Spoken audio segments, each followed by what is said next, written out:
বইমেলা মানেই পাঠকের গন্তব্য। লেখক, পাঠক ও প্রকাশকদের মহামিলন মেলার এই আয়োজনে রয়েছে উদযাপিত হবার সকল উপকরণ। বইকে ঘিরে এই মেলা হলেও স্টল কিংবা প্যাভিলিয়নের নান্দনিক বিষয়টিতে দৃষ্টি কাড়ছে সবার।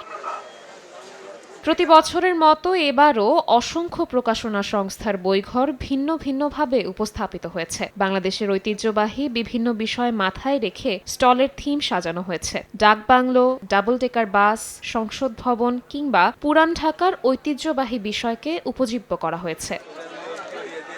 নান্দনিক এমন ভাবনায় মুগ্ধ পাঠকরাও জানালেন তাদের সুখানুভূতির কথা। আমরা চাই মানুষ বইমেলায় আসুক, বই পড়ার চর্চা হোক, প্রতিনিয়ত জ্ঞানের চর্চা বাড়ুক। আমাদের প্রচুর বই পড়তে হবে, আমাদের অনেক জ্ঞান অর্জন করতে হবে, তাহলে আমরা জীবনে কিছু করতে পারবো। আমাদের সাকসেসনেস খুব তাড়াতাড়ি আমাদের লাইফে আসবে। এবার আমি ইসলামিক বইয়ের দিকে একটু ফোকাস করেছি।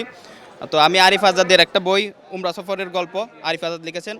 এর আগে ওনার দুই একটা আমি বই পড়ার সৌভাগ্য হয়েছে। মেলায় দেখতেও আসছি, বই কিনতেও আসছি। আর আমার প্রিয় লেখক হচ্ছে শরৎচন্দ্র চট্টোপাধ্যায়, আর উনি নারী লিখিত অনেক বই লিখেছেন নারীদের জীবন নিয়ে, এজন্য আমার অনেক প্রিয় লেখক। এবার বইমেলাতে আমি এই দিয়ে দুদিন আসলাম। প্রথম আসছিলাম স্টলগুলো ঘোরার জন্য, তো ওখানে ইত্যাদি প্রকাশন, তারপরে বিদ্যাপাঠ, খড়িমাটি, কারুকাজ, আকাশ, এই প্রকাশনের যে স্টলগুলো খুবই সুন্দর এবং গোছানো। খুবই চমৎকার লাগছে, খুবই সুন্দর লাগছে। বইমেলায় এর আগে আসা হয়নি, কিন্তু অনেকের কাছে শুনেছি বইমেলা জিনিসটা কেমন। তো এবারের বইমেলার যদি একটু স্পেশাল দিক থাকা যায়, কারণ এইবারের বইমেলায় এমন অনেক গ্রন্থ যেগুলো গত 15 বছরে বের হয়নি, কিন্তু সেই গ্রন্থগুলো এখানে আসছে। প্রকাশকদের কথায়ও আছে পূর্ণতার ছাপ। কেবল বই বিক্রি নয়, বইমেলা যে সৃজনের এক মহা উপলক্ষ তা বোঝা গেল আলাপচারিতায়। পাঠক যা পেয়েছি আমি বেশিরভাগ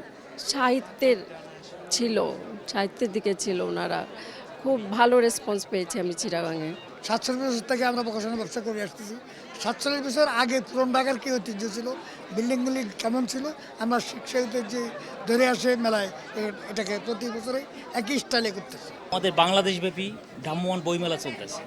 প্রত্যেকটা জেলায়, প্রত্যেকটা উপজেলায় আমাদের মেলাটা হচ্ছে, যাতে বইগুলো সবার কাছে পৌঁছে। তো গাড়িতে যেহেতু মেলাটা হচ্ছে, ওই চিন্তা করি হয়তো ছাড় এই মেলাটার মানে ওই গাড়ির আদলেই মেলায়ও এটা আমাদের গাড়ির আদলে স্টলটা হয়েছে। এবারে আমাদের ডিজাইনের মূল থিম ছিল গ্রামীণ বাংলার বাংলোবাড়ি।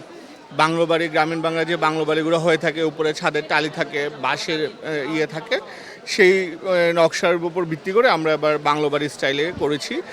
আসলে তরুণ প্রজন্মকে বাংলোবাড়ি দেখতে কেমন ছিল, অনেকে হয়তো এখনও ছাদের টালি অনেকেই দেখে নাই, তরুণ প্রজন্ম দেখে নাই যে ছাদের টালিটা, মাটির টালিটা কিভাবে হয়ে থাকে, সেই টালিটা আসলে কেমন দেখতে অনেকেই জানে না। হ্যাঁ, আমরা এই নিচের দিকেও একটা টালির নকশা বসিয়েছি। তো এগুলো আসলে তরুণ প্রজন্মকে সাথে পরিচিত করে দেওয়ার জন্য আমাদের মূল থিম ছিল যে গ্রামীণ বাংলার বাংলো বাড়িগুলো যেভাবে হয় সেই আদলে আমরা আমাদের স্টল সাজিয়েছি। কালো অক্ষরে চিন্তার ইতিহাস। বই কেবলমাত্র নতুন চিন্তা, অনুভূতি কিংবা আনন্দই দেয় না, পাঠকদের সৌন্দর্যের দিকে ধাবিত করে। আর স্টল কিংবা প্যাভিলিয়ন সত্যিকার অর্থেই বইমেলাকে উৎসবে পরিণত করেছে। শবনব নিবিড়, সময় সংবাদ, ঢাকা।